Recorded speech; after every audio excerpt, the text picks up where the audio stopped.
It was the evening of April 5, 2023, in Robinson, Texas, a quiet town just south of Waco, where the gentle hum of suburban life usually drowned out the unexpected. That calm was interrupted by a call to the police, made with a tone of uncertainty but a hint of urgency. "Robinson 911, what's your emergency?" the dispatcher answered. "Hey, I was just calling," came the hesitant voice of a concerned resident. "I tried calling the fire department. There's a fire in our subdivision. It might just be burning brush because they're building houses, but I wasn't sure."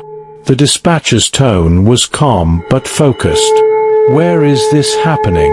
"We're in the Harris subdivision, on Hon Circle. They said to call and see if someone had a burn permit," the caller explained. "Does it look like it's being attended by anybody?" the dispatcher asked.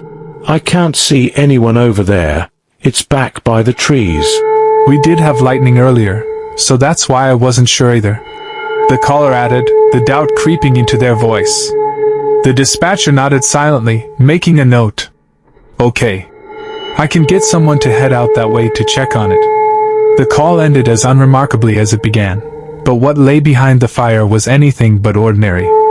Officers were dispatched to Hahn Circle, expecting to find a simple brush fire, perhaps the careless work of construction crews or the result of an errant lightning strike.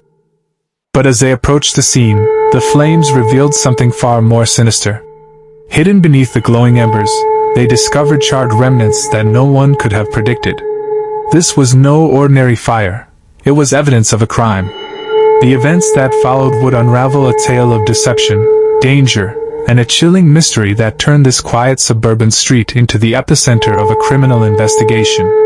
What had started as a routine call about a fire would soon become the key to a story that left Robinson, Texas, reeling. The steady drizzle of rain and the sporadic pummeling of hail created a chaotic symphony on the asphalt of Yard Lane. For the officers responding to a call about a brush fire, it seemed like another routine incident. But as they arrived at the 2500 block, the scene that awaited them was anything but ordinary. What first appeared to be a small blaze among fallen logs revealed itself as something far more sinister. The flames danced unnaturally over a shape too familiar to mistake. A human body, charred beyond recognition. 12 to 04. Came the tense voice over the radio. "We're gonna need CID and fire support out here. It's a body." Fully engulfed, the officers quickly moved into action, extinguishing the flames. "When I first parked," one officer would later recount, his voice tinged with disbelief, "I thought it was just burning wood. But when I got closer, I saw what looked like a leg. And then I realized, it's a body." Rainwater hissed as it hit the smoldering remains, adding an eerie undertone to the already grim scene. The elements were unrelenting, complicating the work ahead. But it wasn't just the rain or hail that made this discovery unsettling. A sharp, frantic bark pierced the air. Nearby, a white labradoodle darted in and out of the shadows, its eyes fixed on the scorched ground where the body lay. Despite the officers' attempts to approach, the dog evaded capture, circling back as if drawn by some invisible tether to the grim scene. "Come here, pup," one officer called, his tone soft but cautious. The dog only barked louder, its distress palpable. It was as though the animal were guarding the site or mourning. "Is that your person over there?" an officer murmured under his breath, watching the dog's frantic movements. The labradoodle seemed to answer with its unwavering focus on the remains, its barks echoing through the rain-soaked night. "Go ahead and reposition your vehicle," a voice instructed through the radio, breaking the heavy silence. But the officer's focus remained split, partly on the burned body, partly on the dog that refused to leave its side. The scene was riddled with questions. Who was this person? How had they ended up here, engulfed in flames on an otherwise unremarkable night? And the dog, was it a witness to a heinous act, or simply a tragic companion left behind? As investigators began their work, piecing together the fragments of this horrifying puzzle, the rain continued to fall, washing away traces of the past but leaving behind the haunting weight of unanswered questions. And through it all, the white labradoodle stood sentinel, its mournful cries a chilling reminder of the humanity tied to this tragedy. The rain-soaked night was heavy with tension as officers surveyed the grim scene on Yard Lane. The fire had been subdued, but the air still carried the acrid tang of smoke and charred remains. Amid the chaos, a white labradoodle moved restlessly, its barks piercing the night. "That dog's not leaving," one officer muttered. "She's hanging around like she's guarding something or someone." The officers exchanged glances. The dog's behavior was uncanny, almost deliberate. "Is there anyone at the station who can bring us a chip scanner?" "Maybe the fire station has one," another suggested. The thought hung in the air. Was the dog trying to protect the scene, or lead them somewhere? "Come here, girl," an officer called softly, crouching and holding out a hand. The dog barked again, backing up slightly but keeping her gaze fixed on the scorched ground. "She's freaking out, poor thing." As the fire flared up again, officers returned to extinguish the remaining embers, their efforts hindered by the persistent rain. They worked in silence, the weight of the discovery heavy on their minds. By 10:55 p.m., they had set up a canopy to shield the site, but the dog remained, her presence both unsettling and heartbreaking. The next morning, a local resident walking through the area found the same dog sitting near the scene. The labradoodle's loyalty was unshaken, her vigil unbroken. Concerned, the resident contacted Robinson Animal Control. The dog was finally captured and scanned for a microchip. Her name was Titan. The chip revealed she belonged to Mandy Rose Reynolds, a 26-year-old from San Marcos, Texas. Officers immediately contacted the number registered to the chip. The phone rang twice before a woman's voice answered. "Hello, hi, this is Robinson Police. We're calling about your dog, Titan," the officer explained. "Oh, thank God. I've been worried sick," the woman replied, her voice trembling with relief. "I got your message. Where is he? Is he okay?" The officer placed her on a brief hold, transferring the call to Detective Perry. "This is Detective Perry," he said. "We believe we found your dog. Can you describe him?" "He's a white labradoodle, a poodle retriever mix," Mandy confirmed. "That matches the dog we found," Perry said. "Can you tell us where Titan went missing?" Mandy hesitated. "I was on my way to Wichita, Kansas, from San Marcos. He ran off during a stop in Waco at a rest area." "Were you staying in Waco?" "No," she said quickly. "I was just passing through," Detective Perry pressed further. "The chip is registered out of Tennessee. Can you explain that?" "My fiancé and I lived there for a while," she replied. "That's where we got Titan. Named him after the Tennessee Titans." The story felt plausible, but something about Mandy's tone raised questions. Her answers were quick, almost rehearsed. Perry made a note to follow up on her movements. "For now, we've placed Titan at the pound," Perry said. "He's safe, but we've put a hold on him while we sort out some details." "Details?" Mandy echoed, her voice suddenly sharper. "I don't understand. Is something wrong?" Perry paused. "We're investigating an incident. I'll need to ask you a few more questions later. For now, thank you for confirming Titan's identity." As he hung up, Perry's mind raced. The burned body, the dog's unwavering loyalty, and Mandy's elusive answers painted a picture far more complex than it initially seemed. Titan might be the key to unlocking the truth. But whose truth? The detective's voice remained calm, but his questions were deliberate. On the other end of the line, Mandy Rose Reynolds sounded increasingly defensive. "We didn't want Titan to go up for adoption without at least trying to find the owner first," Detective Perry explained. "Well, the microchip has my information on it," Mandy said quickly. "It's under my name and my fiance's last name." "Is your fiance in San Marcos with you?" Perry asked. "No, he's in Wichita," she replied, her tone clipped. "So, were you on your way back from Wichita, or heading there?" "We were on our way there," Mandy said, her voice softening slightly. "He wanted to see his grandmother. She's sick. Titan ran off while we stopped, and we searched for him for hours." "And how long ago was this?" Perry pressed. Mandy hesitated. This was around 1 a.m. last night." Perry made a note. "We found him this morning," he said. "Where did Titan run off from? Was it a rest stop or a gas station?" "Yeah, it was some kind of gas station. Like a truck stop," Mandy answered. "Can you describe it?" "It was just an average gas station," she said vaguely. All I remember is that it was in Waco. What kind of vehicle were you driving? Perry asked. Mandy seemed to grow more impatient. What does that matter? Do you mean what I'm driving now, or what I was driving then? Let's start with what you were driving last night, Perry said evenly. A silver Toyota Camry, Mandy replied. It's newer. Before Perry could ask another question, Mandy interrupted. Detective, I hate to cut you off, but I'm at work right now. I just want my dog back. I'm sorry you all had to deal with this, but I'll come get him. It's, 100 miles or so, Perry pressed on. Just to confirm, your name is Mandy Rose Reynolds, right? And around 1 a.m. last night, you and Titan were at a rest stop in Waco. Mandy's frustration boiled over. Detective Perry's instincts were tingling. Mandy Rose Reynolds had hung up abruptly earlier, but something about her defensive tone had stuck with him. Less than an hour later, he decided to call her back, determined to set the record straight. Mandy, he began when she answered. Yeah, it's me, she said, her voice guarded. This is Detective Perry again. I think we might have gotten off on the wrong foot earlier. I want to be upfront with you now, okay? Mandy didn't reply, but the silence on the other end encouraged Perry to continue. The reason I was asking questions about Titan is because we found him in a field. And in that field, we found a crime scene involving a deceased person. Oh my God, Mandy gasped, the shock evident in her voice. I didn't want to overwhelm you earlier with those details, Perry said gently, because it's a sensitive situation. But that's why I've been asking questions to understand how Titan ended up there and for how long. Mandy stammered, clearly rattled. Wow. I mean, I didn't.